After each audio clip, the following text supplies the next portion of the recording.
এই শুনো না কি হয়েছে। কি হয়েছে? পাশের বাসা আছে না, হ্যাঁ, পাশের বাসার সাদিয়া ভাবির বোন কি করছে জানো? আচ্ছা দাঁড়া দাঁড়া দাঁড়া দাঁড়া দাঁড়া একটু একটু অপেক্ষা করো, দরজাটা লাগাই নেই।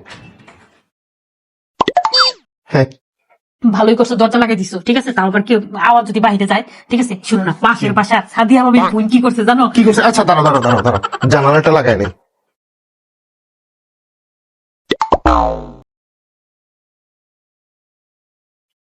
কি আমাদের জানালার পাশে তো কান পেটা উৎপেটা থাকবে যে আমাদের কথা শুনবে? আরে বলা তো যায় না এখন। শুনো না, তুমি সাদিয়া ভাবির বোন একটা ছেলের সাথে, বুঝছো? কি? আচ্ছা দাঁড়া দাঁড়া দাঁড়া দাঁড়া শোনো শোনো, আমি কি বলে পর্দাটা একটু লাগাই নেই।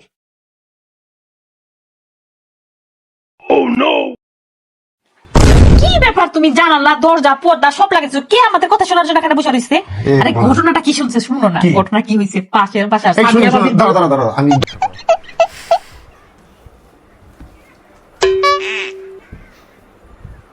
তুমি এসব কি করতেছো আমাকে বলবা?